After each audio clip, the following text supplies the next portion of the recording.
Lydia और भूतिया हवेली का रहस्य। लिडिया एक छोटे से गांव में रहती थी जो हरी भरी पहाड़ियों के बीच बसा था।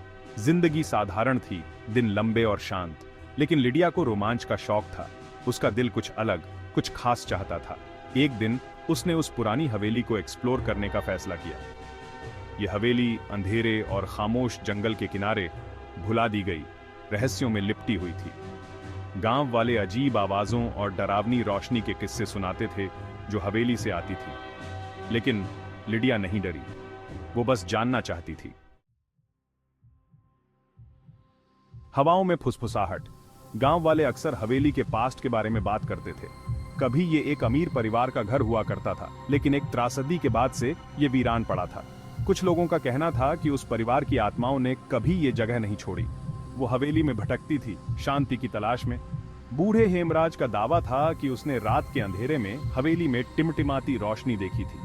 छोटे बच्चे जंगल के पास जाने से भी डरते थे, हवेली के अदृश्य निवासियों के डर से। लिडिया सबकी बातें ध्यान से सुनती थी। उसका दिल डर और उत्साह के मिश्रण से धड़क रहा था। वो जानती थी कि उसे खुद हवेली देखनी होगी। एक अकेली यात्रा। एक ठंडी सुबह लिडिया जंगल की ओर चल पड़ी। धूप तेज थी, लेकिन जैसे ही वो जंगल में दाखिल हुई, हवा ठंडी हो गई। पेड़ विशालकाय थे, उनकी शाखाएं आपस में गुथी हुई थीं, जिससे उसके रास्ते पर लंबी परछाइयां पड़ रही थीं। जंगल तरह तरह की आवाजों से अलाइव था। चिड़ियां चहचहा रही थीं, कीड़े भनभना रहे थे और हवा में पत्ते सरसरा रहे थे। लेकिन जैसे ही वो हवेली के करीब पहुंची, लिडिया को लगा जैसे एक अजीब सी खामोशी छा गई हो। रास्ता गायब हो गया और उसे झाड़ियों से रास्ता बनाते हुए आगे बढ़ना पड़ा। आखिरकार वो एक खुले मैदान में पहुंची और सामने थी वो हवेली, भव्य लेकिन जर्जर, जैसे अपने टूटते सिंहासन पर बैठा कोई भुला दिया गया राजा। आईने के पार हवेली भव्य थी। इसकी कभी चमकदार रही दीवारें अब बेलों से ढकी हुई थीं। खिड़कियां अंधेरी थीं, जैसे खाली आंखें उसे घूर रही हों। जैसे ही लिडिया पास आई, उसे अपनी रीढ़ की हड्डी में ठंडक महसूस हुई। एक गहरी सांस लेते हुए लिडिया ने चरमराते हुए दरवाजे को धक्का दिया और अंदर कदम रखा। अंदर की हवा धूल और सड़न की गंध से भरी हुई थी। हर कोने से मकड़ी के जाले लटके हुए थे और बस कुछ ही धूप की किरणें थीं जो धूल से ढकी खिड़कियों से अंदर आ पा रही थीं।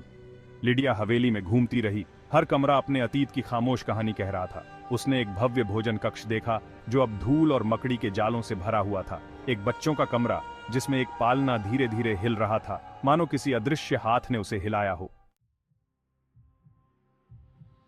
अनदेखा मेहमान।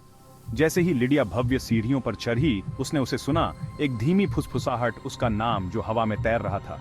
वो रुक गई। उसका दिल जोरों से धड़क रहा था। उसने चारों ओर देखा, लेकिन वहां कोई नहीं था।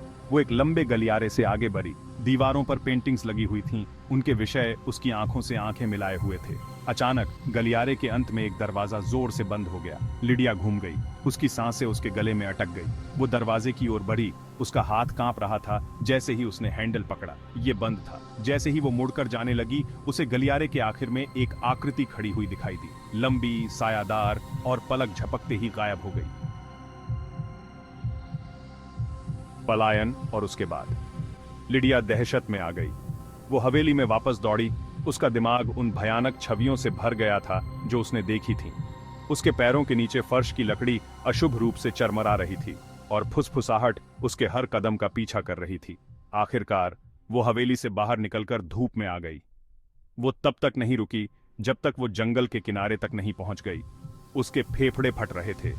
उसका दिल उसकी छाती में जोरों से धड़क रहा था। जब उसने अपनी आप बीती सुनाई, तो गांव वाले डर और अविश्वास के मिश्रण से सुनते रहे। लिडिया के एक्सपीरियंस ने उन्हें बदल दिया।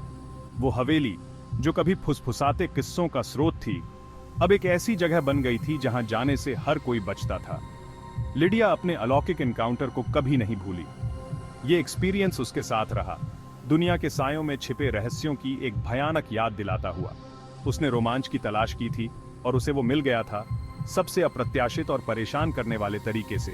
और हालांकि वो अपनी सामान्य जिंदगी में लौट आई, उसका एक हिस्सा उस भूतिया हवेली में ही रह गया, हमेशा के लिए अनदेखे से छुआ हुआ।